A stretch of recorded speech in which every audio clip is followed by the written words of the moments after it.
wabarakatuh.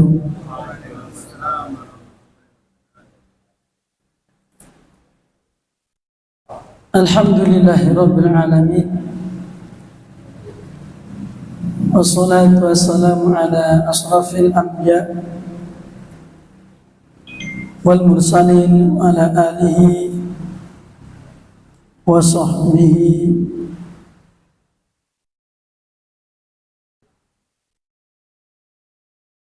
wa man tabi'ahum bi ihsanin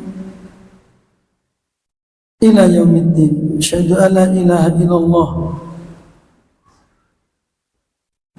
wahdahu la syarika lah wa asyhadu anna Muhammadan abduhu wa rasuluh. Sallallahu ala nabiyyina Muhammadin wa ala alihi wa sahbihi ajma'in. Amma ba'du. Jumatan para jamaah, para hadirin, bapak-bapak, ibu-ibu jamaah pengawasan ingkang tansah dipun rahmati dening Allah Subhanahu wa taala. Alhamdulillah wonten kesempatan dalu punika kula panjenengan sami saged pepanggihan malih wonten kajian rutin saderengipun kula lajengaken pepanggihan kelomben wonten pamundutan saking seperanganipun jamaah. Enten sing tanglet Ustaz kelomben ketingalipun saderengipun dipun bahas ayat-ayatipun diwaos rumiyin ayat-ayatipun. Nah, mboten kelantu jamaah saking gondah mboten rawuh ini. Mbah-mbah senes enten ingkang usul mbok kados menika saderengipun dibahas diwaos rumiyin dibaca dulu. Terus saya jawab, dulu memang gitu Pak, cuma rata-rata jamaah tidak megang mushaf gitu ya, karena nggak megang mushaf. Akhirnya untuk baca dipandu itu saya hentikan, karena nggak bisa kompak, belum bisa kompak. Maka saya kembalikan ke jamaah, kira-kira usulan seperti itu tadi direspon atau tidak?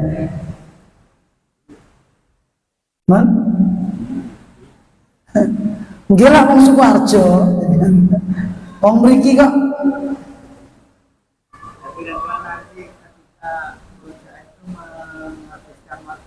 Nggak, itu cuma kita baca sekali dua kali. Saya baca cuma dipandu aja, hanya meluruskan panjang pendeknya itu, nggak sampai detail-detail.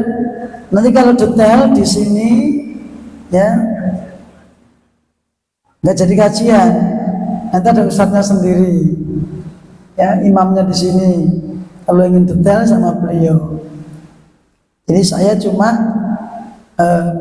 mengajak jamaah, ini dibaca pendek, ini dibaca panjang, ini dibaca jelas, ini baca dengung.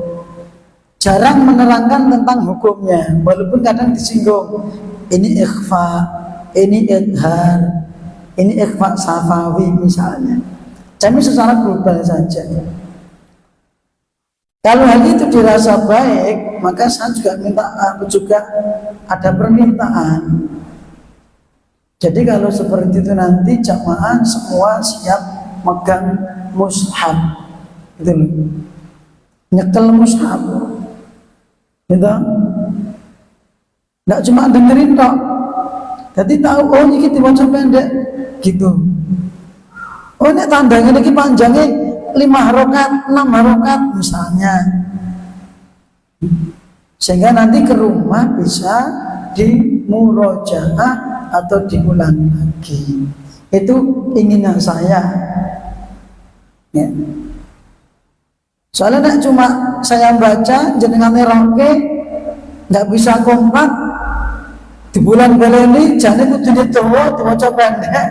Nah, tapi kalau masing-masing memegang mushaf maka akan tahu oh ini toh. Jadi sambil betul-betul belajar secara ringkes yaitu makhraj dan tajwidnya. Itu cuma secara singkat saja. Kalau ingin detail nanti kalau lebih semangat di khusus sama beliau ya di sini. Ngeten Pak. Kira-kira direspon apa betul? Non? Non? Di Sukoharjo juga 1 jam sama. Di Sukoharjo itu cuma 1 jam tapi baca dulu. Dan kajian kita memang tidak targetnya selesai. Tidak, banyu mili. Kadang kajian cuma dapat 1 ayat. Ini sama, saya kemarin ngaji di daerah Sukoharjo namanya Kedung Winong, cuma dapat 1 ayat. Innahu huwa yubdi'u wa yu'id. Niku tok.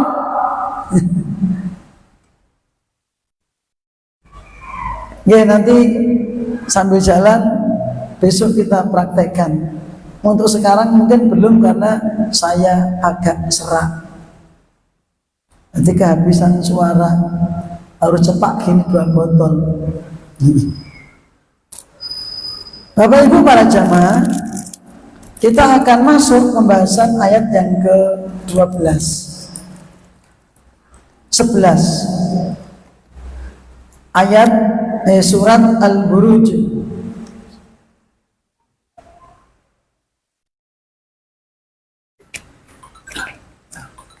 Kita akan mengkaji ayat 11 sampai 22 nek nyanda. Ya. Ayat yang ke-11 ini ayat yang mengandung tarhib. Apa tarhib? Dorongan, motivasi. Yang sebelumnya kemarin saat derengipun wingi ayat 10 entenipun tarhib, ancaman, peringatan. Ancaman bagi orang-orang kafir.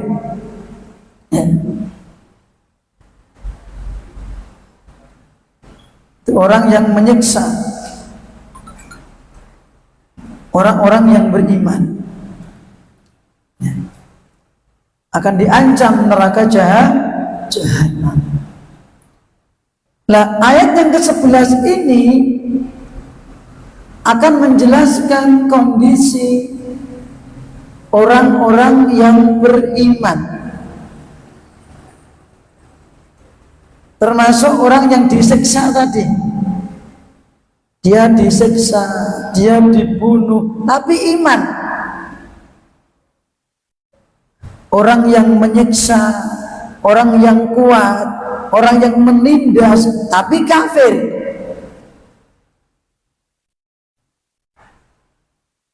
Maka untuk orang-orang kafir tadi cuma mendapatkan keinginan sementara, berhasil membunuh orang yang diinginkan, berhasil menguasai wilayah yang diinginkan dengan menghabisi orang-orang yang beriman, tapi cuma semen di dunia. Kalau tidak tobat, falahum adzabul jahannam walahum adzabul hariq. Mereka akan mendapatkan siksa di neraka jahanam dan siksa yang akan membakar mereka. Dulu di dunia mereka membakar orang-orang yang beriman, nanti di akhirat dibakar di neraka. Al-jaza min jinsil amal. Balasan setimpal dengan amalnya. Ya. Ayat 11 ini memberikan targhib, memberikan kabar gembira berupa janjinya Allah bagi orang-orang yang beriman, meskipun mereka dibunuh, mereka dibantai, mereka disiksa, tapi kondisi iman.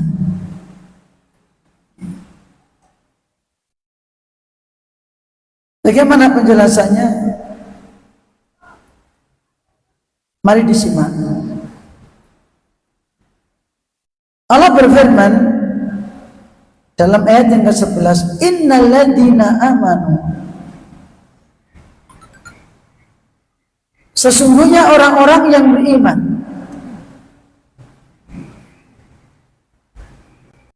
sesungguhnya orang-orang yang beriman, yaitu mereka orang-orang yang mengimani apa saja yang diperintahkan untuk diimani.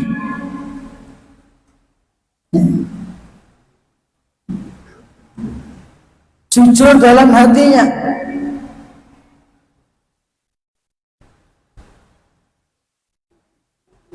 Yang sebelumnya Allah katakan apa? Innal ladzina fatanul mu'minina wal mu'minat. Sesungguhnya orang-orang yang menyiksa orang-orang yang beriman, laki-laki dan perempuan. Menyiksa orang yang beriman, laki-laki dan perempuan. Itu ayat yang keberapa kemarin? 10. Ayat yang ke-8 sebelumnya lagi, wa ma naqamu minhum illa an yu'minu billahil azizil hamid. Orang-orang kafir itu tidak menyiksa orang-orang yang beriman, ya, tidak menyiksa mereka, melainkan mereka itu beriman terhadap Allah dan yang Maha Al-Aziz. Sudah kita bahas kemarin, Al-Aziz ada berapa? Mencakup berapa? 3. 1, Izzatul Quwah, Maha Perkasa. 2, kelingan betul, Izzatul Imtina, Maha Kaya. 3, Izzatul Qahr, Maha Kuasa. Perkasa, kaya, kuasa.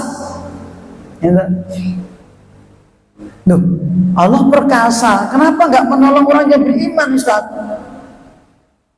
Dulu sudah kita jelaskan juga ada hikmahnya. Kenapa Allah membiarkan orang-orang itu didorong, dijongkongke, cemplungke ning kalen, diobong.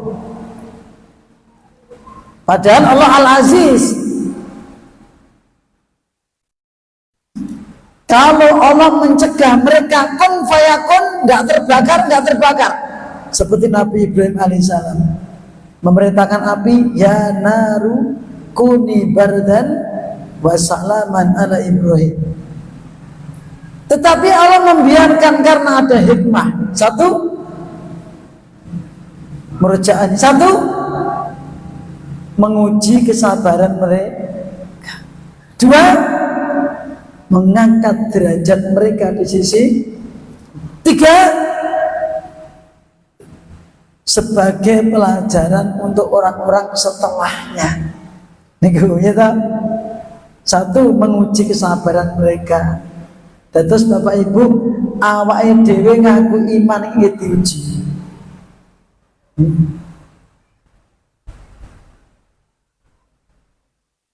Sok dilokke, sok diuji. Ini tidak cuma diloke, tapi disiksa. Ya kan? Para gelem murtad cemplung kayak gini. Ini berat ujiannya.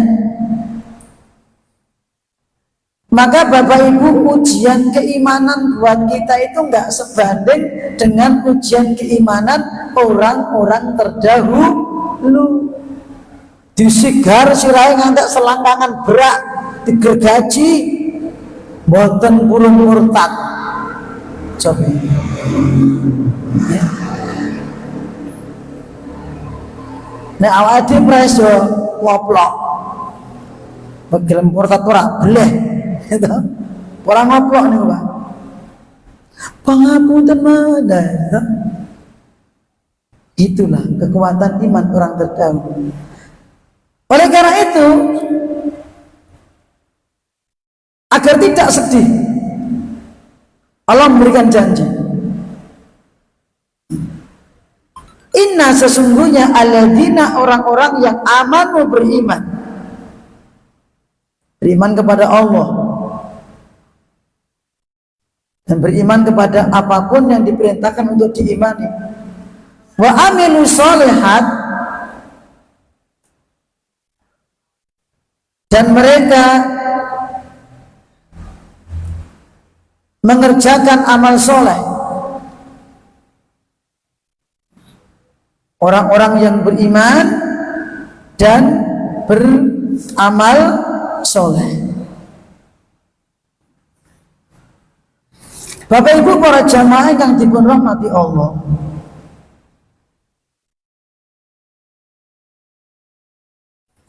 dari potongan kalimat ini, sesungguhnya orang-orang yang beriman dan beramal soleh,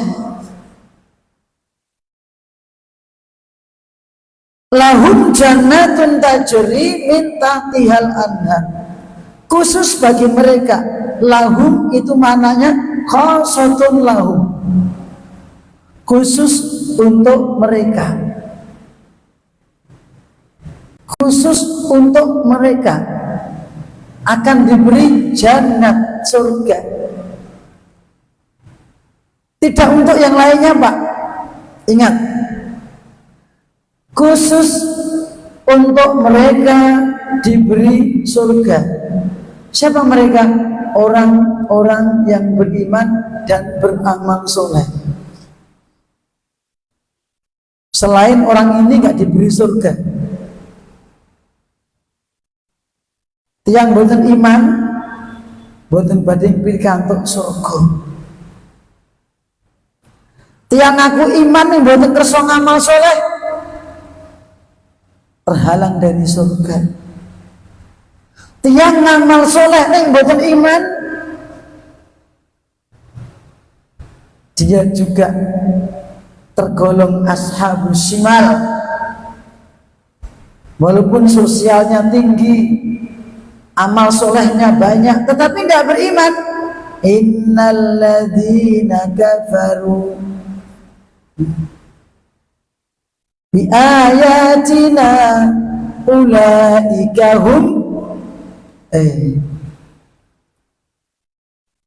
summa kana minal ladzina amanu wa amilu wa tawassaw bis sabri wa tawassaw bil marhamah ulaika ashabul maimanah walladzina kafaru bi ayatina hum ashabul masyarah.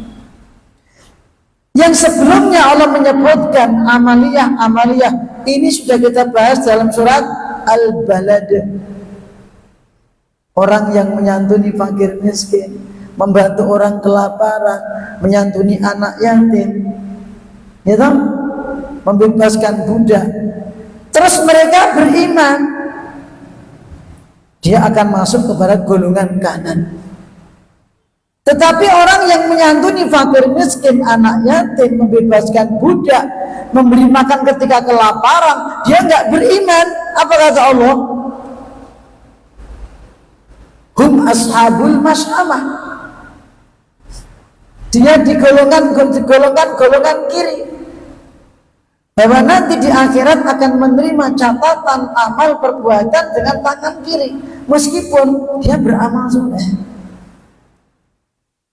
Nila wonten mriki Bapak Ibu, wonten mriki ing antawisipun faedahipun ayat punika injih punika anna min syarti qabulil amali kaunihi sholihan. Di antara syarat diterimanya amal hendaklah sholihan. Kapan itu amal dikatakan sholihan? Ada berapa syarat? Syaratnya pinten? Dikatakan amal itu soleh diterima oleh Allah, syaratnya berapa? 2. 1 ikhlas lillahi ta'ala. Kedua, ittiba sesuai dengan ajaran Rasulullah Sallallahu Alaihi Wasallam. Itu dikatakan amal soleh.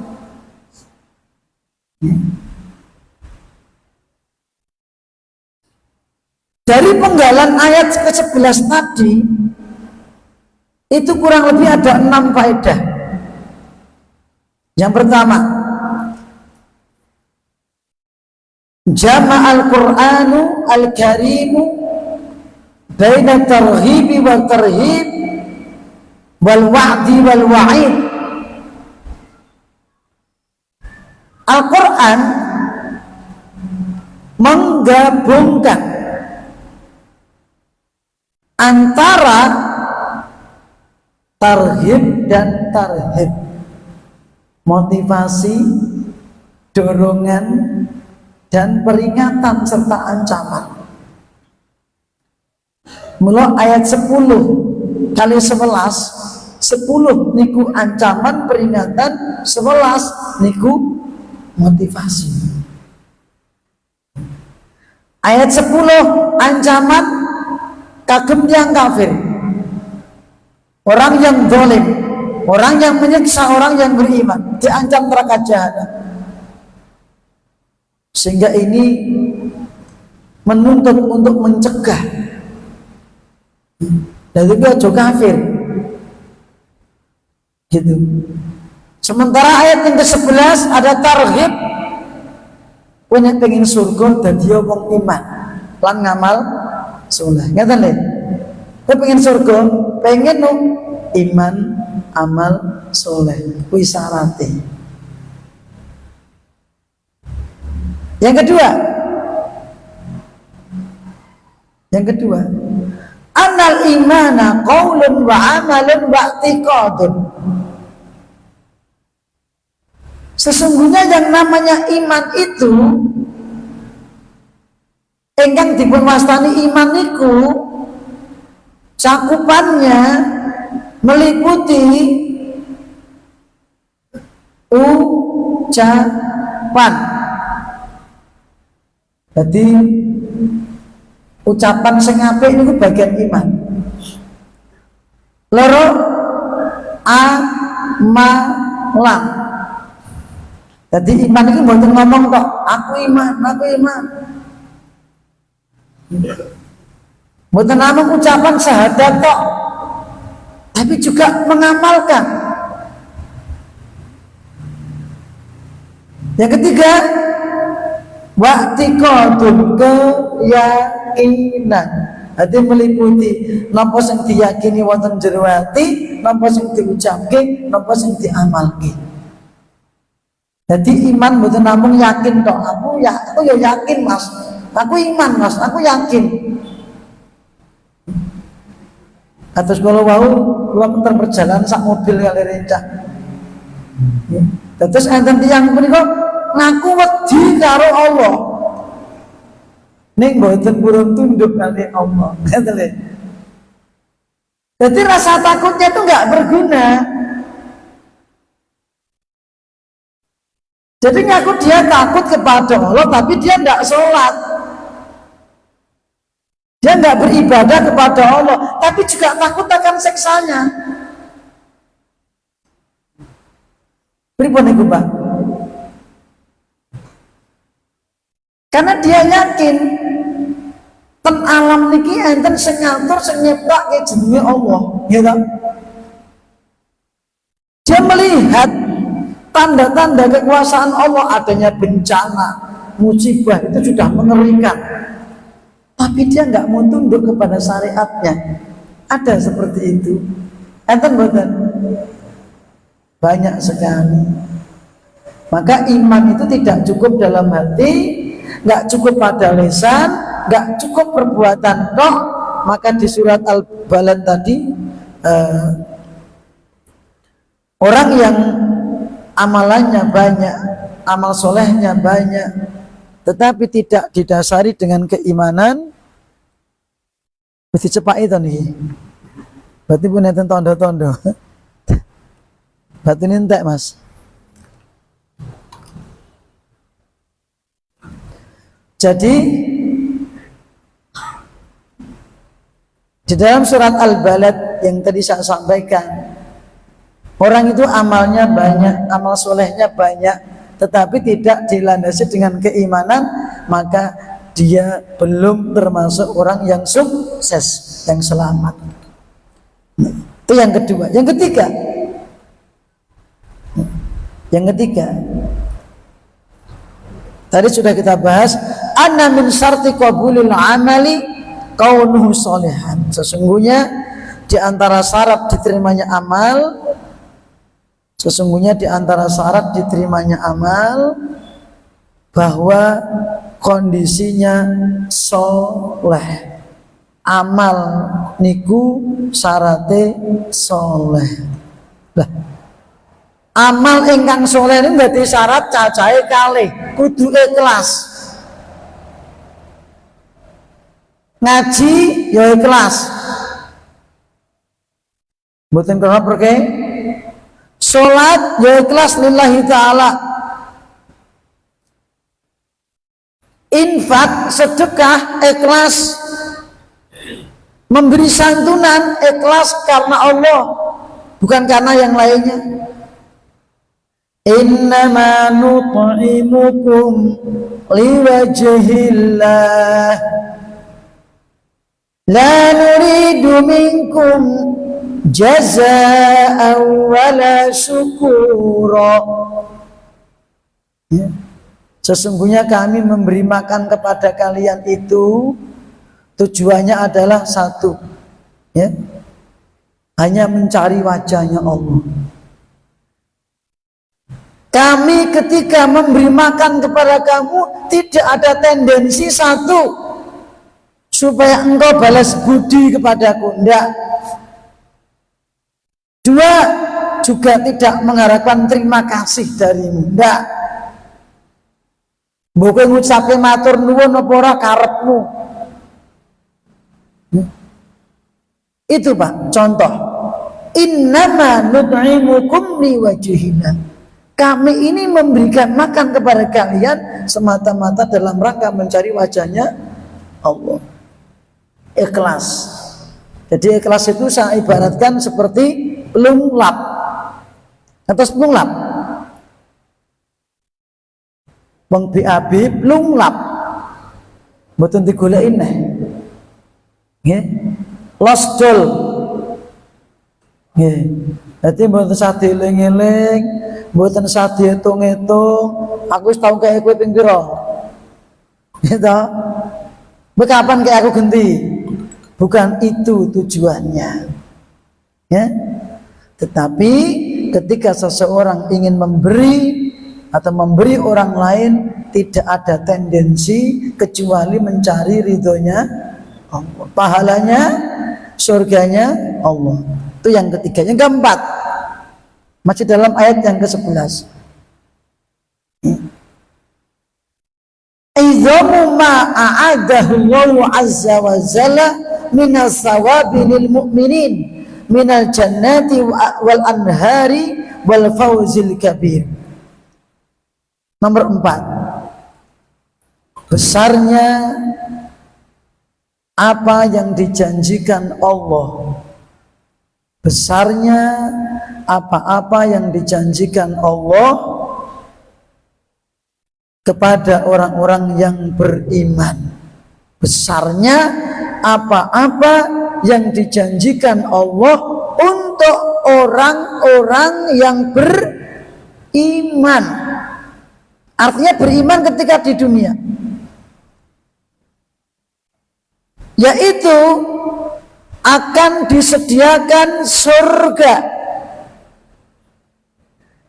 jannat,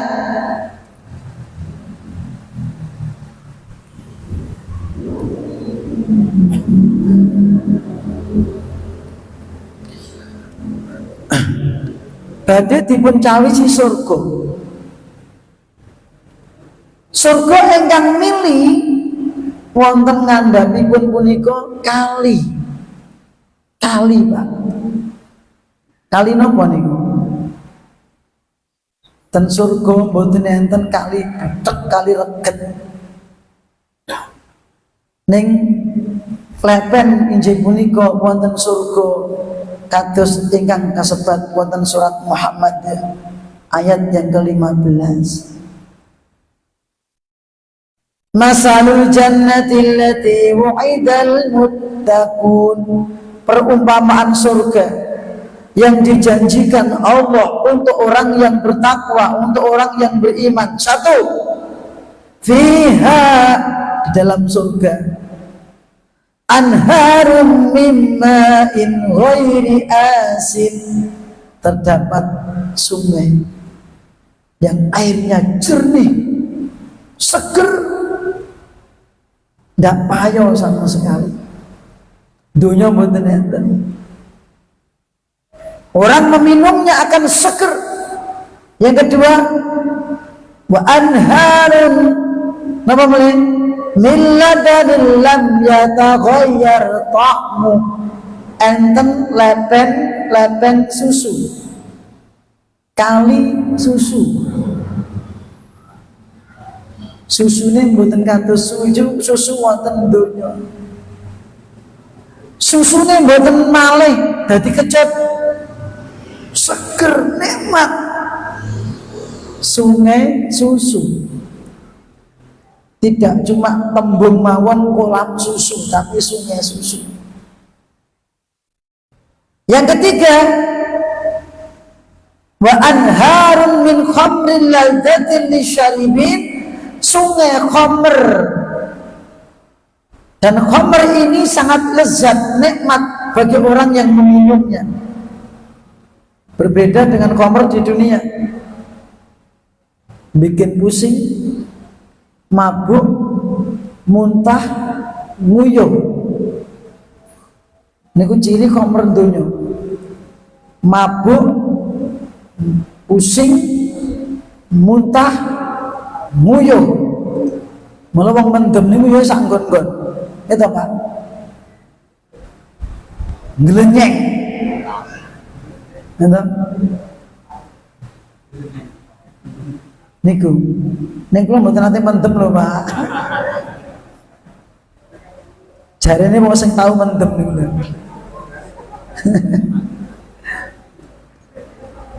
Ning mang tanglet kali sing kulino mendem. Ning pun tobat. Lah, khamripun surga dicabut niku sedanten, lezat nikmat. Tidak bikin pusing, la yusaddauna wa la yumzifun. Tidak bikin pusing, tidak bikin mabuk. Ngeten. Dan tidak bikin nguyuh.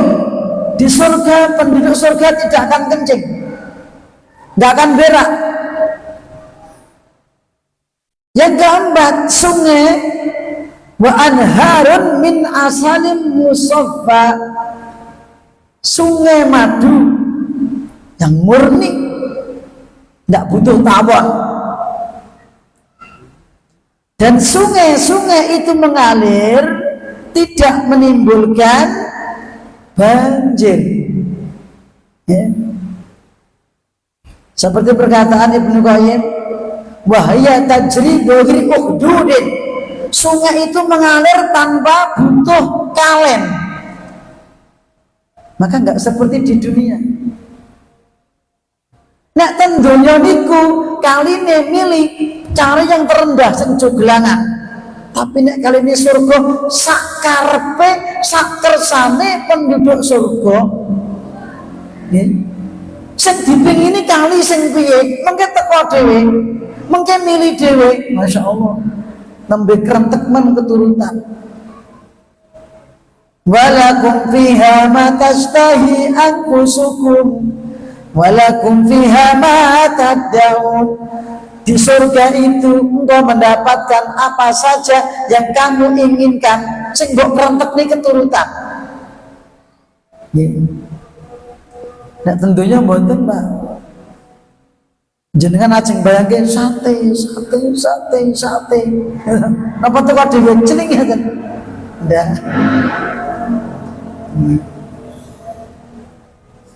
Itu ada sekitar 4 faedah di situ, ya. Dan Allah katakan zalikal fauzul kabiru, dan itu keberuntungan yang sangat besar, kesuksesan yang sangat besar. Bapak Ibu para jamaah, tiyang niku nek diwastani sukses uripe nek wis mlebu surga. Nek dereng mlebet surga jenenge OTW. Gitu, Pak? Jadi masih dalam perjalanan, belum sampai. Nanti masih melewati berbagai macam ujian. Ya. Jangan dikira mati langsung masuk surga. Enggak. Kadang orang Jawa mengatakan suwargi kae. Emang sudah masuk surga? Belum. Nanti masih banyak ujian. Satu, ujian ketika sakaratul maut. Itu sangat mengerikan. Ya. Maka kita diperintah oleh Kanjeng Nabi suruh berdoa 4 fitnah. 1, Allahumma inni a'udzubika min adzabi jahannam, siksa neraka jahanam, berlindung dari jahanam.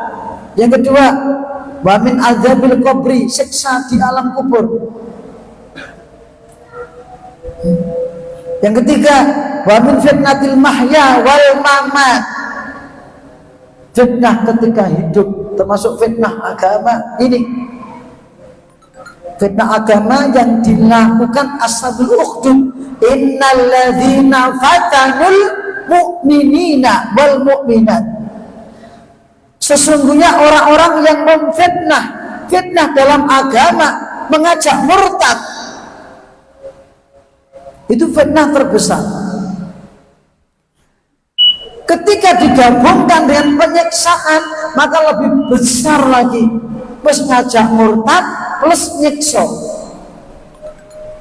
maka sangat besar dosanya. Itu wal fitnatu asyaddu minal qatl, kata Allah.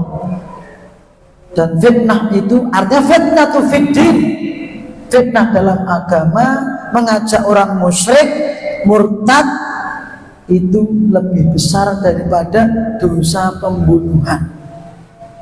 Ini, maka itu keberuntungan yang sangat besar. Sebelum masuk surga, Bapak Ibu, itu sekatah ujian, sakaratul maut. Ya.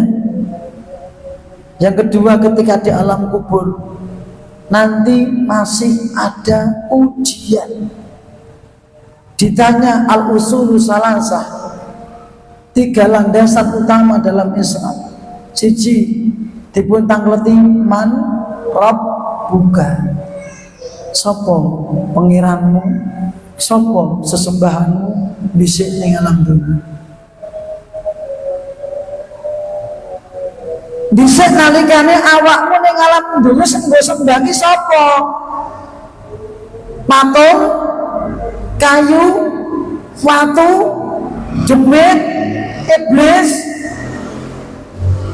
apa kowe nyembah Allah tok? Mangke pun otomatis nek yang niku ingkang dipun sembah dipun ibadahi namung Allah takil digampangke Allah Rabbi Allah. Allah mboten saged diapusi. Neng menawi tiyang tesih mencampur adukkan peribadatan ngajeng nyembah Allah, nyembah saliyane Allah, mboten saged jawab. Nomor loro ditakoni ditanya tentang wa madinuka, apa agamamu?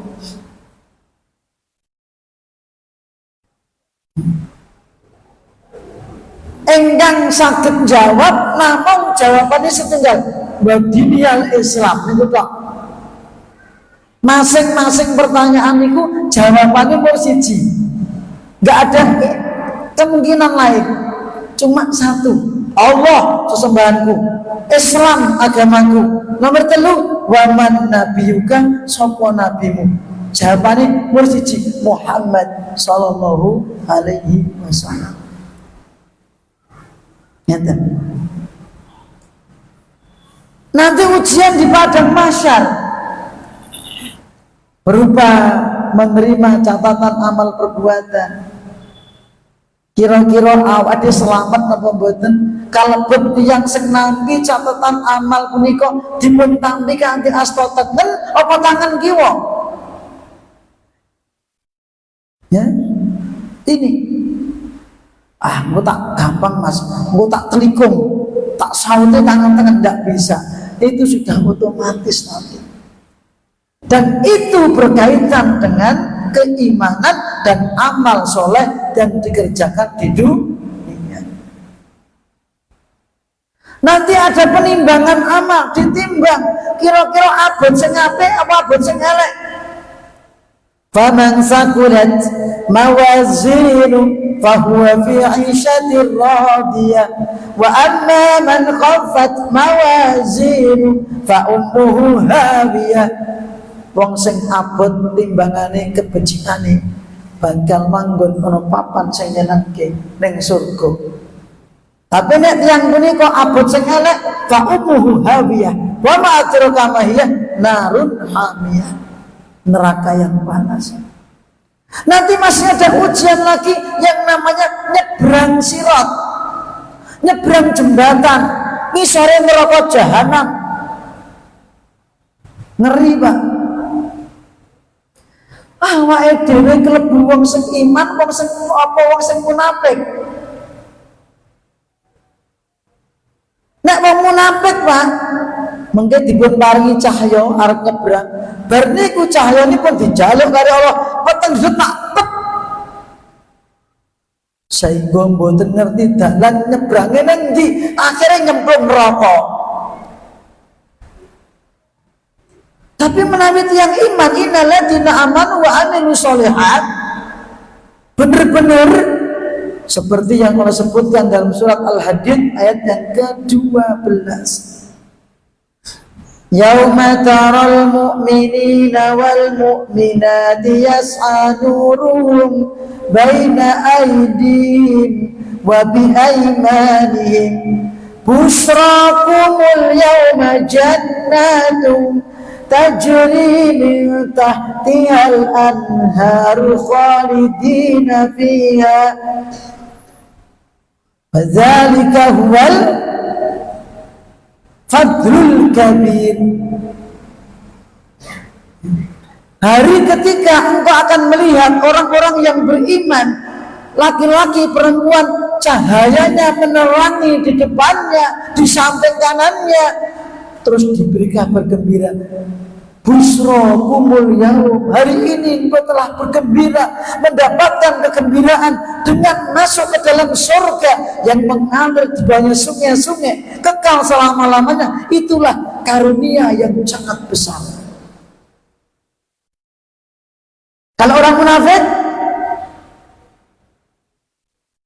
munafik, ayat yang ke-13. Yauma yaqulul munafiquna wal munafiqatu lilladzina amanu dzuruna Unzuruna naqtabis min nurikum qila irji'u wara'akum faltamisu nura. Hari ketika orang-orang munafik, laki-laki perempuan berteriak, menjerit, bengok-bengok, nyelui wong mukmin. Unzuruna, lor, tunggu aku lor. Kok lor, Pak? Sebab dhisik amor. Yo sok yo wedangan, sok yo nang masjid. Karena mereka ke masjidnya bukan lillahi ta'ala, tapi pencitraan. Itu loh. Orang munafik itu gebyur karo wong mukmin. Sok yo salat, Ramadan sok yo poso, penampilan kaya wong Islam. Maka orang munafik itu musuh Islam yang terberat dan terbahaya. Tapi hatinya kufur. Naudzubillah, hatinya menolak Islam. Karena dulu itu di dunia menipu Allah. Yukhadi'una Allah wa huwa khadi'uhum. An-Nisa 142. Dulu di dunia mereka menipu Allah, etok-etoke salat, etok-etoke puasa, etok-etoke ngaji. Tapi mriki mboten enten. Niki umume. Zaman riyen etok-etoke perang karo bareng-bareng Kanjeng Nabi. Saestu. Tapi ketika perang itu karo kanca-kancane niku Pak, duwe rencana jahat. Ya. Apa rencana jahat itu? Wa qalu la irja'na ilal madinati la yukhrijanal 'azzu minhal azal. Tidak nono nek mulai ning Madinah. Orang-orang yang mulia kayak kita-kita ini nanti akan mengusir mereka orang yang hina itu. Siapa yang orang hina itu dimaksud? Nabi dan para sahabat. Kita nono engko Muhammad karo kanca-kancane diusir. Niku pas melu perang, Bang. Niku tiyang munafik zaman semanten. Karena di dunia itu menipu Allah dan Rasulnya, nanti dia akan ditipu sama Allah. Ajeng nyebrang sirat dikai cahya, bener bentar banget, padang jinglang, bar kuwi dijaluk karo mak dipateni mak pep. Ketika orang mukmin melihat orang munafik, cahaya diambil oleh Allah, orang mukmin ketakutan. Itu seketir-ketir, Pak. Seperti yang tercantum dalam surat At-Tahrim ayat yang ke-8. Rabbana atmim lana nurana, ya Allah, sempurnakan cahayaku ya Allah. Kenapa orang mukmin ngomong seperti itu? Karena melihat orang munafik cahayanya dimatikan sama Allah. Niki malah Bapak Ibu niku keberuntungan yang besar. Sebelum kita masuk surga masih banyak ujian-ujian berat. Termasuk yang meringankan kita cahaya itu adalah ketika kita menjaga sholat. Setelah iman, jaga sholat. Mboten hadis Kanjeng Nabi ngendikaken man hafadha 'alaiha kanat lahu nuron wa burhanan yaumal qiyamah. Sing sapa wong njaga salate sok ben ana dina kiamat bakal diweni cahya dening Allah lan diweni bukti keimanan. Wa man lam yuhafid 'alaiha, sing sapa wong barang siapa yang tidak menjaga salatnya, lam yakun lahu nuron wala burhanan wala najatan yaumal qiyamah. Nanti dari kiamat gak akan lebih satu cahaya, dua bukti keimanan, tiga gak akan selamat. Di antaranya sholat. Dan sholat termasuk amal soleh yang terbesar. Innalladzina amanu wa amilus sholihat lahum jannatun tajri min tahtihal anhar dzalikal fawzul kabiru. Itulah kesuksesan, keselamatan, keberuntungan yang sangat besar.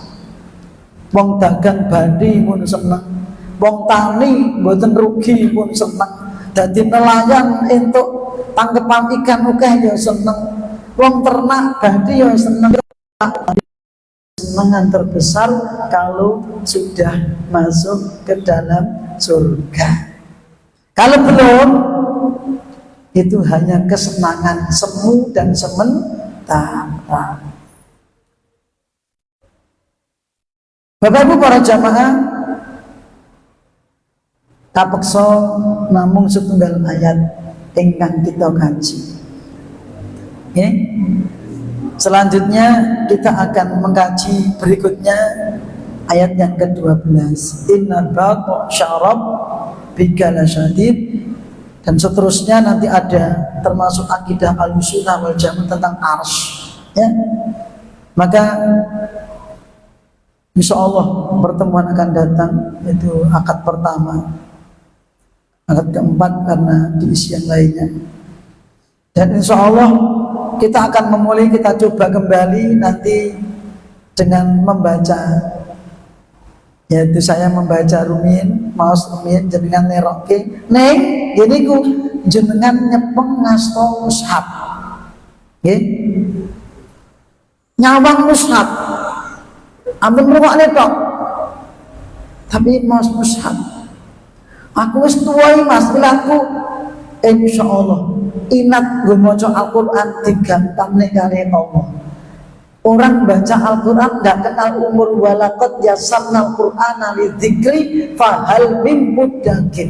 Maka jangan sampai mengatakan, alah saya mau maca Quran sing bener gen anakku tok, aku ra iso rapopo. Jangan. Ya. Kebaikan kita nanti lumebar kagem yang sepuh kita. Ngaten. Kebaikan anak yang jenengan lumebar dumateng jenengan, kebaikan jenengan lumebar dumateng tiyang sepuh. Itu. Ada orang hafal Quran umur 70 tahun, 80 tahun hafal Al-Quran. Kenapa? Karena semangat, minat, semangat. Mang tonton video di YouTube, ada orang gagap, orang bisu, ngomong betul sakit, tapi suruh baca Al-Quran langsung sakit. Nek kon maca Quran iso, tapi nek ngomong abot nggak bisa. Mang buka YouTube kalau nggak percaya, ada. Itulah. Dan Allah mengatakan walaqad yassarnal Qur'ana lidzikri fahal min muddakir. Maka wa akhiru da'wana alhamdulillahirabbil alamin wa sallallahu ala nabiyyina Muhammadin wa ala alihi wa sahbihi ajmain. Subhanakallahumma wa bihamdika asyhadu an la ilaha illa anta astaghfiruka wa atubu ilaik. Assalamualaikum warahmatullahi wabarakatuh.